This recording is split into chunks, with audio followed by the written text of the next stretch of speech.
What is going on, all you divine beings of light and love?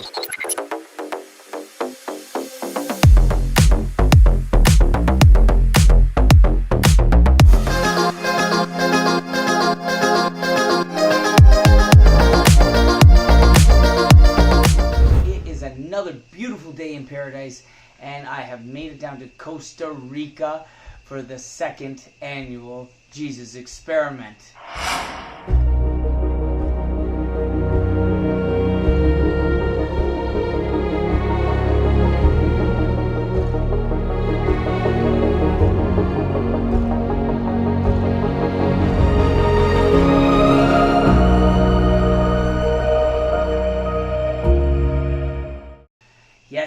Yes, sir, we are living in biblical times.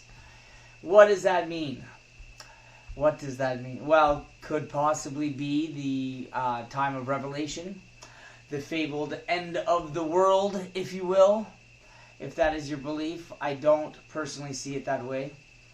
What I do think that we're coming into is the coming of Christ, and not the way most people think that he is coming. Christ is not riding in on a white horse. That is not Jesus per se. That's not how this thing works. It is the Christ seed, or the seed of Christ consciousness, that resides within us all. So the story goes such that God became man so man could become God. And in the realization, or the revelation, or the revealing of truth, that man and God are one, are a team.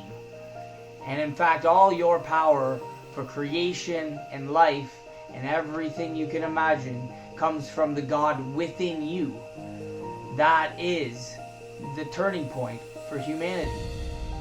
That is the revelation of truth. And when you get to the point in your life where you have ingrained this understanding, rewritten, deleted the old, installed the new programming, that you are a part of God and God is a part of you, there is nothing you cannot do.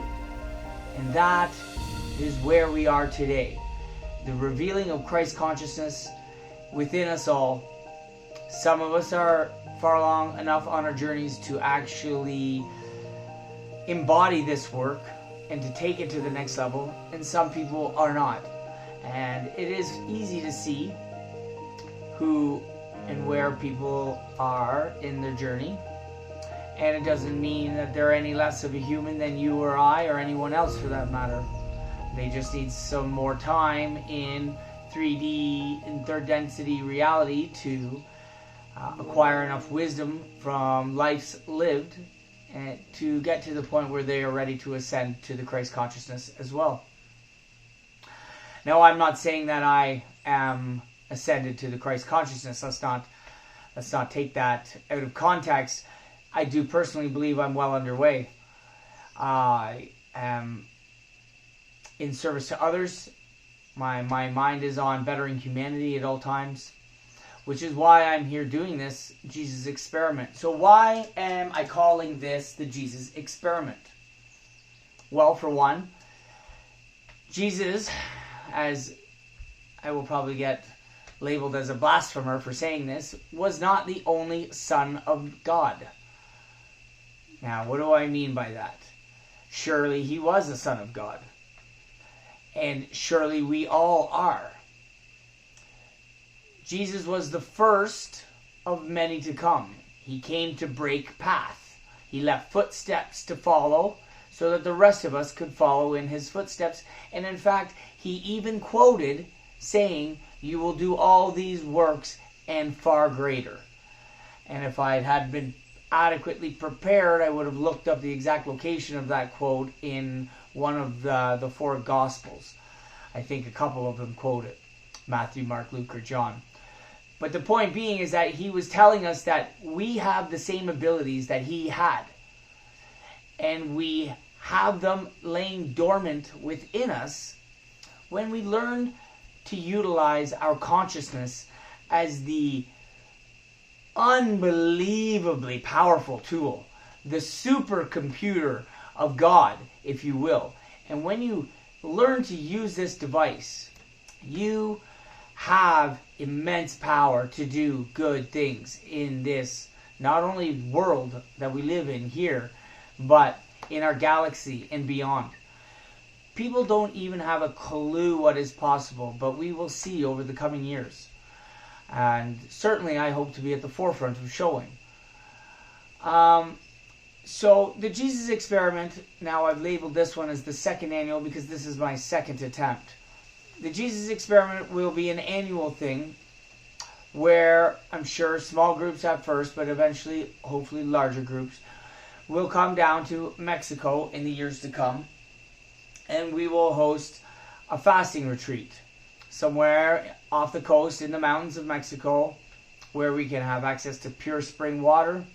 And I will invite gurus and spiritual leaders and people who have exercised their ability to use their consciousness in magnificent ways to talk to us while we're in a fasted state, to help us to learn and upgrade our use of our consciousness. So the benefits to this would be a twofold.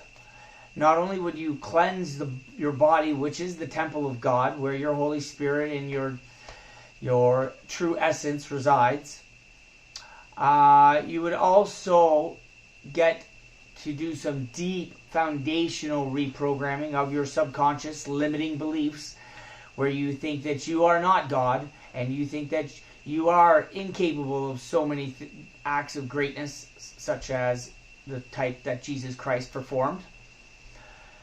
And you would get to exercise this consciousness that we all have that we don't use. Consciousness, the human consciousness and the collective consciousness of humanity is a supercomputer of unparalleled ability and quality. And we all have this. We all have access to it. But we're all essentially at the very same age, which is, like a 2-month-old trying to figure out how to eat some pablum. We don't know how to use it. We really don't. We're just scratching the surface. Now, there are some people who are a little further ahead. And, thank God we have some people here on the planet now that can start to show the rest of us how to do this. But we're just learning how to use this. We've just unboxed it.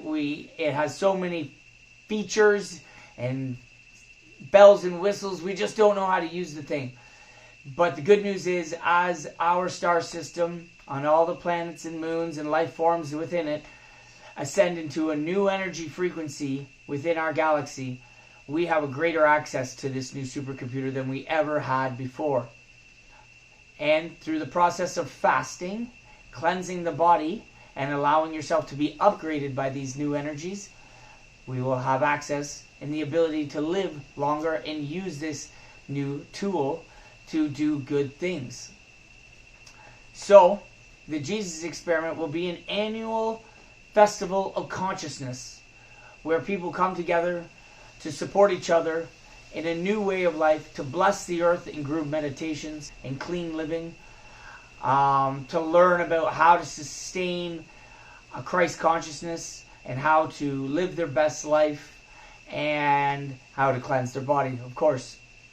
So that is what I'm aspiring to do. The Jesus Experiment and the Fasting Retreat will be part of the ecosystem of Casa Elemental, which will be the spiritual epicenter of health and wellness. It is nothing short of amazing what we're building there, and I can't wait for you to come check it out. So I don't want to take too much of your time today. Good things are brewing. Day 1 in Costa Rica. No food today. Lots of orientation. And a little slice of paradise. Plenty warm here. Lots of beautiful plants everywhere. And yeah, not a lot to tell right now, but I'm just going to share my journey with you as I go. My expectations of this experience are that I expect way more than I could ever expect from it. And I really don't know what is going to be involved with this. I know for sure it's going to be grueling and challenging at times.